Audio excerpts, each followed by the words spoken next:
Hi guys, welcome back. Today we're going to be talking about beta oxidation, which is arguably one of the more difficult concepts to wrap your head around just because I feel like fats isn't as intuitive as carbs are.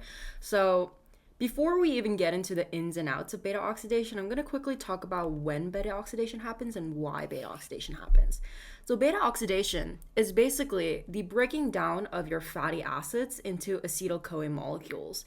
Now, if we're breaking down our reservoir of fats, when would we be doing that? It's when we need a high energy demand, right? So this is going to be when you're fasting. This is going to be when you're starved. This is going to be when you're doing high intensity exercise. So any activity or any state that you need high exercise, beta oxidation is going to kick in.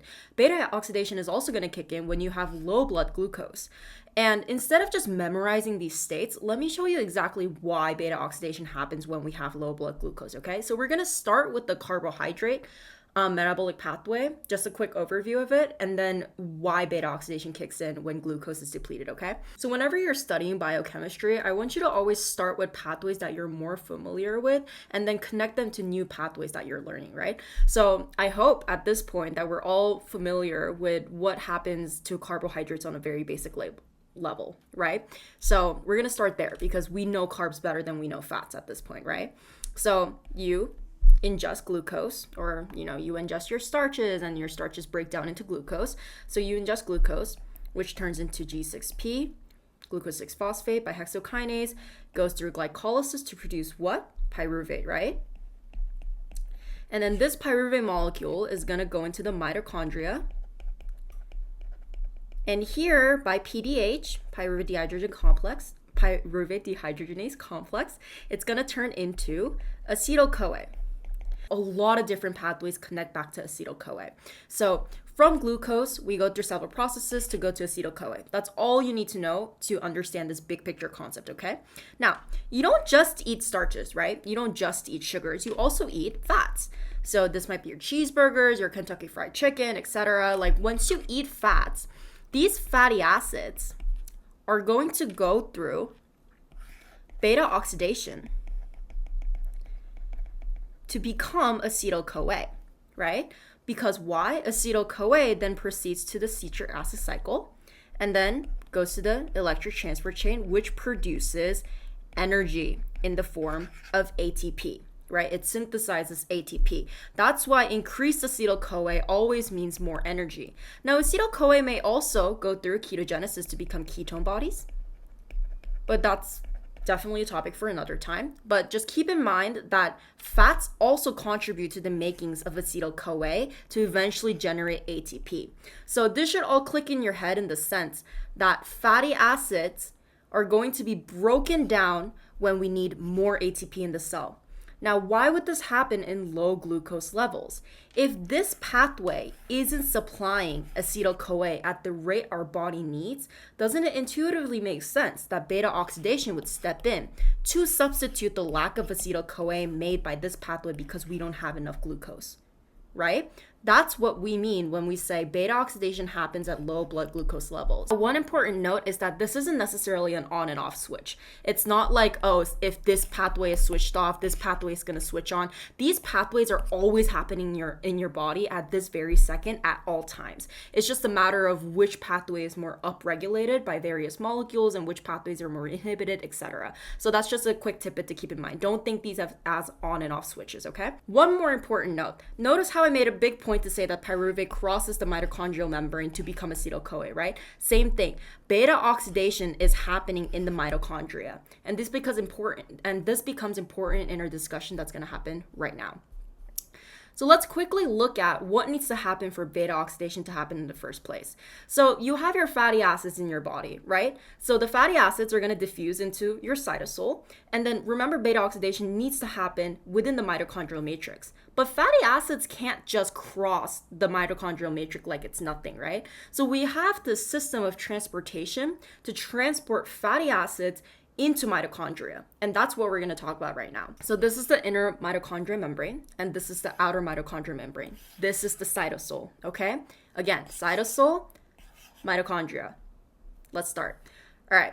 So first we have our fatty acids in the cytosol. And I only drew this molecule out because I want these names of these molecules to be more intuitive to you. So fatty acids is going to have a carboxylic acid group with its acyl group, right?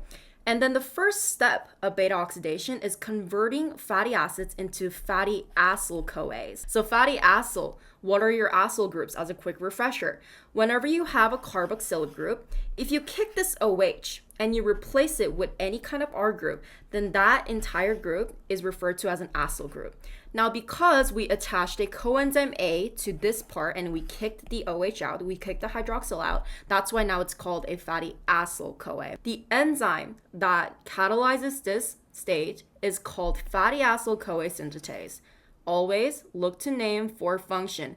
Fatty acyl-CoA synthetase. It's going to make fatty acyl-CoA, i.e. just attach an S-CoA to a fatty acid. Fatty acyl-CoA still can't cross the mitochondrial membrane. So we're going to use what's called a carnitine shuttle. So the carnitine shuttle basically uses carnitine, which is just basically another biomolecule, to attach it to the acyl-CoA in order to be able to transport it across the membrane. Okay? So recall from here, we have our fatty acyl-CoA. I'm going to call it acyl-CoA for short, right? So we have our acyl-CoA from earlier. And then what carnitine translocase 1, that's this blue enzyme right here. What this enzyme is going to catalyze, it's going to attach a carnitine group to the acyl-CoA, right? So it's going to kick the CoA out. It's going to kick this pink thing out. And it's going to attach a carnitine to the molecule. That's what this enzyme synthesizes, right? So carnitine translocase 1, again, name to function, it's going to translocate a carnitine onto the acyl, and it's going to kick the CoA out in doing that, right? So acyl-CoA becomes acyl-CoA, becomes acyl-carnitine. And then this is able to cross the mitochondrial membrane. That's the whole point of the carnitine translocase. Now, you'll often see this abbreviated as CAT1 and CAT2.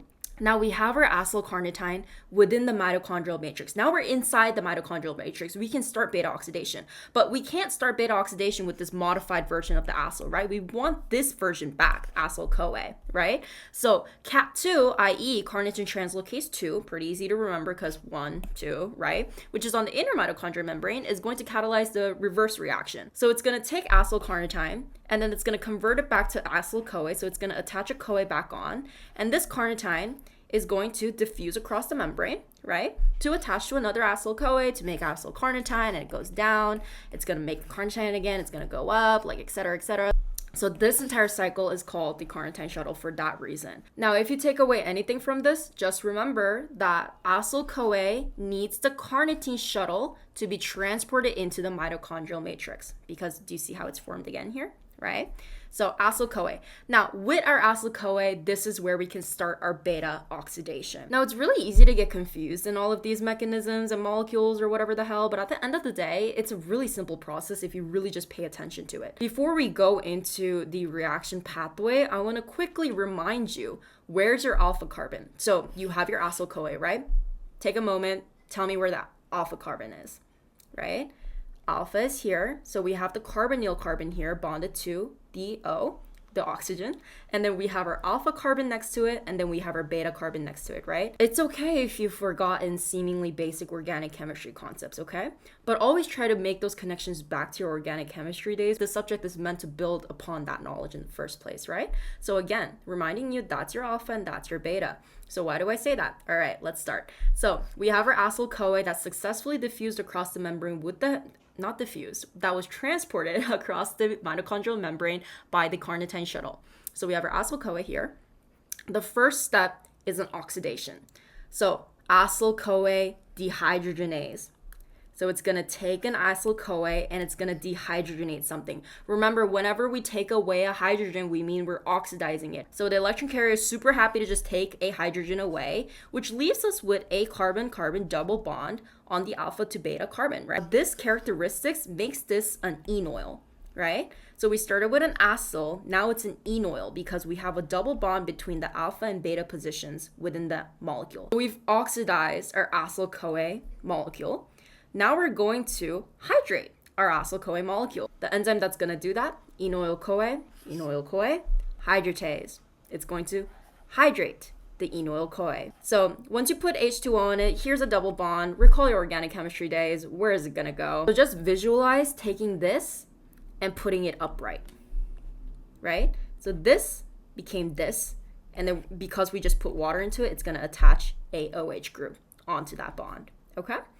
All right, so we've hydrated our molecule. The next step is another oxidation. So the enzyme that's gonna do that is going to be beta hydroxy. Don't freak out, beta hydroxy. That just means there's a hydroxyl group on the beta carbon. Beta hydroxy acyl CoA. Seemingly long, hard, complicated enzyme names can always be broken down, especially if it's an enzyme. Enzyme names can always be broken down, and it should serve as hints for you. In fact, I would strongly recommend whenever you're first starting to familiarize yourself with biochemistry pathways, don't even worry about what the substrates or what the reactants are called. Always just look to the enzyme. And it'll give you an idea on what the reaction is and what's involved in the first place. So that makes it a little bit easier for you, right? That's why I'm only focusing on the enzymes for you here as well. So again, beta hydroxy acyl CoA dehydrogenase. Okay, intuitively, what hydrogen are you itching to kick off?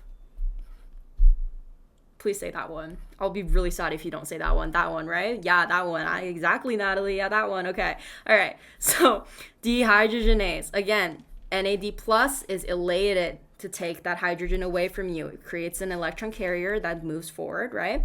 So once we take this away, this bond is going to be oxidized, right? On the beta carbon. The final step of beta oxidation is going to be thiolase. Now, look to name for function. It's a little bit less intuitive, but it still should make sense. Thio. Probably a thiol group having something to do with S-CoA or SH or maybe something like that. Lase, it's gonna break. Remember, the whole point of beta oxidation is to break acetyl-CoAs off of the acyl-CoA molecule, right? So thiolase, what is it gonna do? Thiolase is gonna help catalyze this reaction where S-CoA basically performs a nucleophilic attack on the beta carbon. Now, I know I'm making you think of your organic chemistry days once again, but again, always build on your concepts, right? Highlighted the S-CoA in purple, the S-CoA that was originally in our molecule so far, and then the new S-CoA in orange, okay? It's going to be a very simple nucleophilic attack reaction, right? So S-CoA is going to nucleophilically okay, it's going to attack the beta carbon, which is going to push this bond up, forming your very familiar tetramer intermediate, right? And then this bond, this molecule just does not want to be like this, right? We have two allosteric big ass groups here, and then this is like unstable as hell, so it wants to get rid of this as soon as possible. So this negative is going to come down, create this double bond again, and this is going to break off this bond. It's going to leave you with an acyl-CoA 2 carbon short because it just broke off this portion, and then it's going to leave you with an acetyl-CoA that just broke off of the beginning part of the beta oxidation. And that's basically an overview of beta oxidation. So going back to our roots, what's going to happen with this? That's our acetyl-CoA molecule, right? Going back, where's that going to go? So we've just made acetyl-CoA from fatty acids through beta oxidation. To transport it to the mitochondria membrane, we had to use the carnitine shuttle, and once the fatty acid was within the mitochondria, we were able to convert it to acetyl-CoA. This acetyl-CoA can go to the citric acid cycle, make its electron carriers that goes to the electric transport chain, which synthesizes ATP, or it can go through ketogenesis to produce ketone bodies if beta oxidation is happening way too much and there's an excess buildup of acetyl-CoA, which also happens in your body, and we're going to talk about that in a separate video. But I hope that connection back to what's happening in the big picture kind of helped you circle back on why we're learning this in the first place. As always, let me know if you guys have any specific pathways or specific concept that you guys want me to make a video on. I'll be more than happy to help you.